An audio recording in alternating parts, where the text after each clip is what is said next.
With the change in UK government comes a change in personnel operating on the world stage, and one person who will be pivotal is the new Foreign Secretary, David Lammy, who will be looking to get to work right away. Well, let's speak to BBC's State Department correspondent Tom Bateman, who's in Washington for us. Tom, let's just start with how that appointment of David Lammy has been received.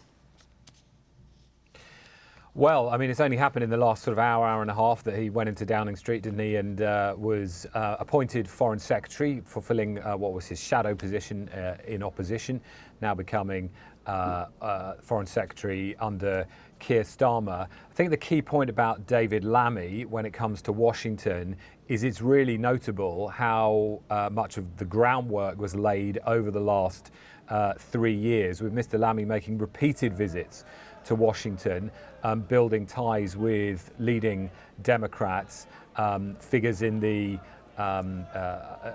around Joe Biden, and trying to get that relationship, a sort of bedrock to that relationship, but not just Democrats, because it was also those in the Trump political orbit that Mr.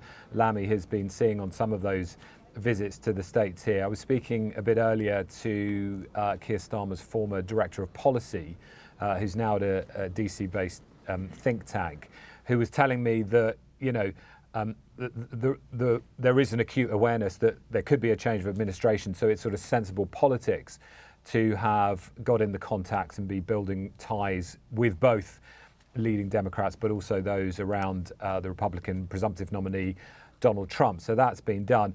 And the key moment, of course, will come next week when Keir Starmer, the new Prime Minister, lands here in Washington for the NATO summit hosted by Joe Biden.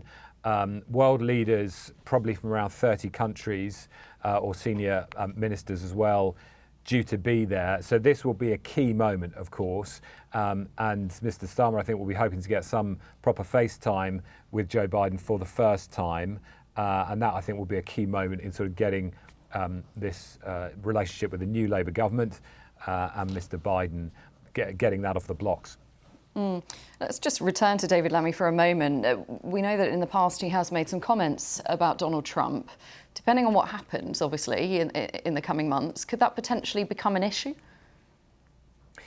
Well, I think he's not the first politician to have said at previous points to say things about Donald Trump that Donald Trump certainly wouldn't like.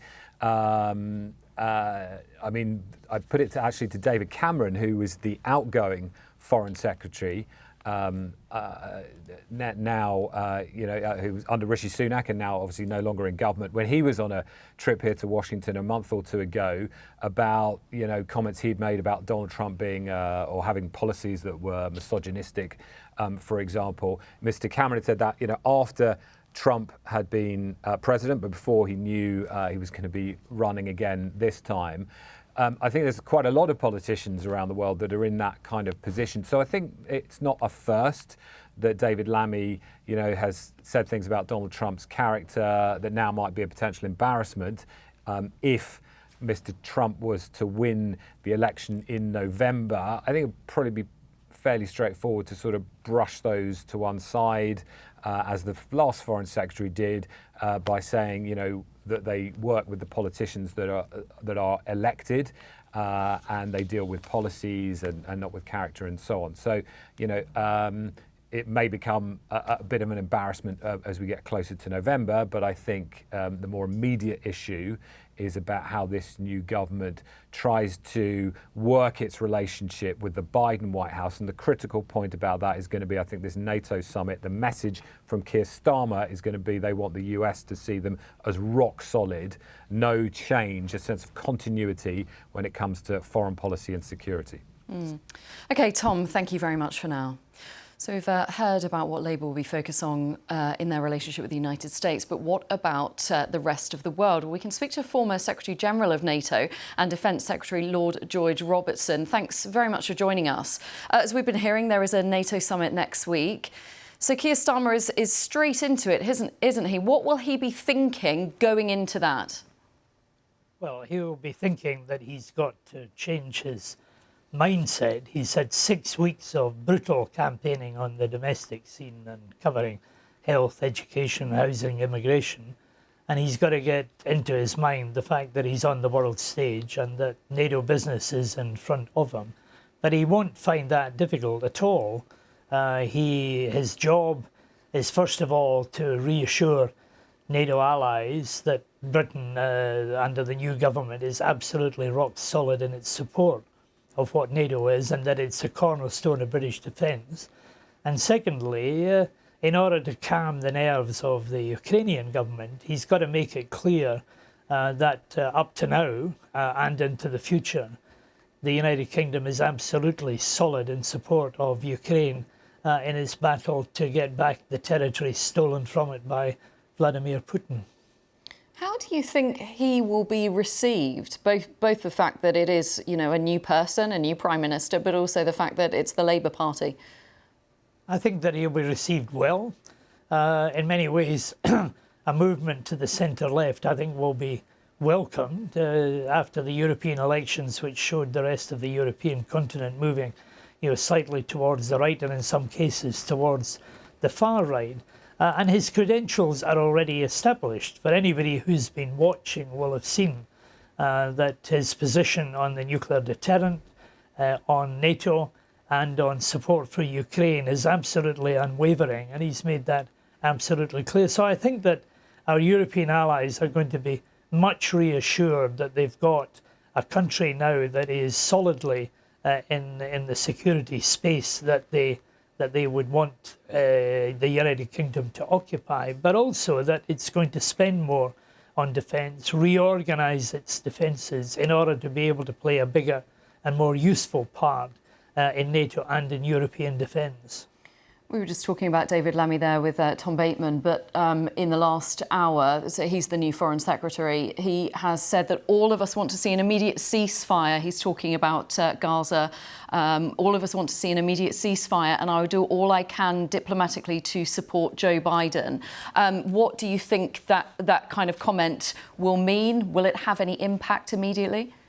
I think the fact that David Lammy is supporting the American position will be useful in terms of the State Department's negotiations with countries in the Gulf region and those who are worried and concerned about what's happening in Gaza. I think that there's a lot of bilateral negotiations that are going on, multilateral negotiations as well, led by Tony Blinken, the American Secretary of State. So he's going to find it easy to get on with David Lammy, whose contacts and connections in the United States are very deep and very solid, and whose commitment to multilateral solutions in the world will be strongly welcomed by Tony Blinken. We've heard that he's been having meetings on both sides in the US as we approach that election there. We know that we were talking about those comments that he's made in the past about Donald Trump. Does that concern you about his presence in the diplomatic field? No, David Lammy is quite robust sometimes in the opinions that he expresses, but then so does Donald Trump. And I think in a way they might find it, if that came to the bit, and if he was elected, if Donald Trump was elected, and that is not a given, he will find a kindred spirit and somebody who speaks his mind. And David Lammy, John Healey, the government as a whole will have to live with whatever the American people choose to have as their leader. And that often has little or nothing to do with pre-election rhetoric. We've come to know that with Donald Trump himself. What he says in the pre-election period is not necessarily what he does afterwards. But we await the verdict of the American people just as they have awaited the verdict of the British people overnight. Do you think Labour potentially has any role in bringing European countries together? One of the next meetings that Prime Minister Starmer will have will be the week after next, which is the European Political Community meeting at Blenheim Palace, Churchill's old residence. And that brings together all of the European countries, whether they're in the EU or NATO. And that's going to be a big opportunity for Keir Starmer to stamp his personality inside the European security space. And I think he'll take advantage of the fact that this is a new organisation that has been established and which has got a big role to play both in Europe and in the world as a whole. And that's another stage on which he will be able to play a part, and a significant part as well. Just briefly, if you can, there was some criticism of Sir Keir Starmer during the campaign that he didn't kind of reveal much about himself, his personality. Are you very confident in his role going forward? I think more words and more film mileage has been given to Keir Starmer. He is a solid, respectable and highly professional individual with enormous ability and capability. And I think that is why the British people made the choice to have him as Prime Minister of this country. And I think in the next few weeks, the British people will begin to see the character of the man that they've chosen to be Prime Minister. OK, we'll have to leave it there. Lord George Robertson, thank you very much for your time.